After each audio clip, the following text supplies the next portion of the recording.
Hi, this is Justin Kahn from the Decatur Herald and Review here in the Herald and Review studio, recovering from yesterday's IHSA Girls State Track and Field meet. You had Central A&M win their second straight state championship as a team.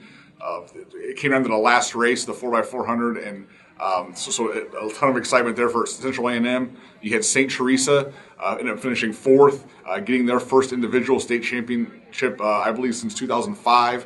And which is crazy considering the amount of success they've had in cross country and also at the state track meet over these past few years. We also had Sullivan finishing sixth, Sullivan-Okaw Valley, with another great day at the state track meet. Then he also had Clinton that finished 13th, so he had four teams in the top 13.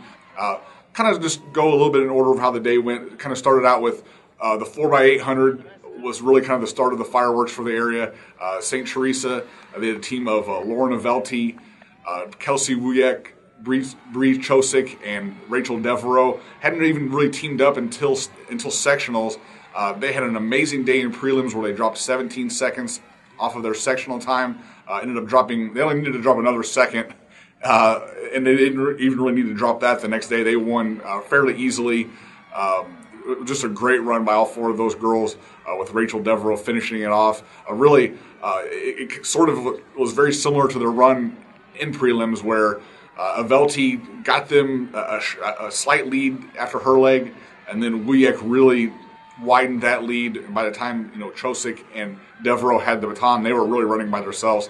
I know St. Thomas More kind of tried to give them Devereaux a little bit of a run late, but she was just too tough and held them off. So a great story there, especially for Rachel Devereaux, who was kind of left out of the 1600 and 3200 after she actually medaled last year.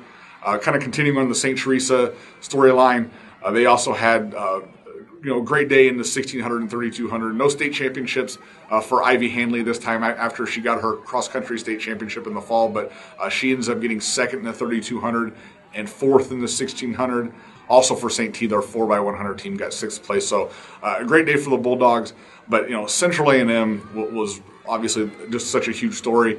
The feeling that they could really do it started with the discus.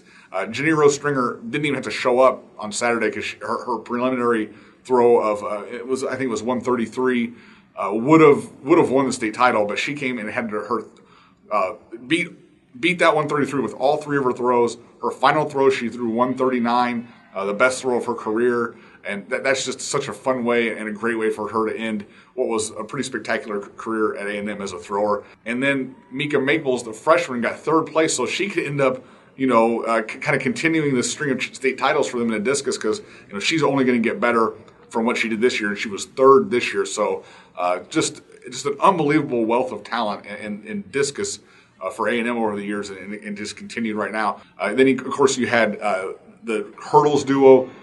Taylor Adcock and Caitlin Corzine. Those two have been, and hurdles has been another strong event for A&M through the years here. Of course, we had Megan Stringer win state in that. We had Madison Renfro win state. Adcock won her second straight title in the 300 hurdles. Yesterday, she also medaled in the 100 hurdles in the 100, which are back-to-back events. So difficult to do that. And then she finished it off with, of course, her second state title of the day as part of the 4x400 team. So, she's the reigning area track athlete of the year, and she made a strong statement that she should be that again this year with just a great final day of her track career.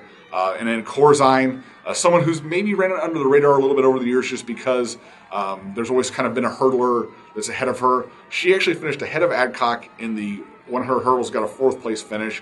Also finished fourth in the 300 and was part of the 4x400 team that won state.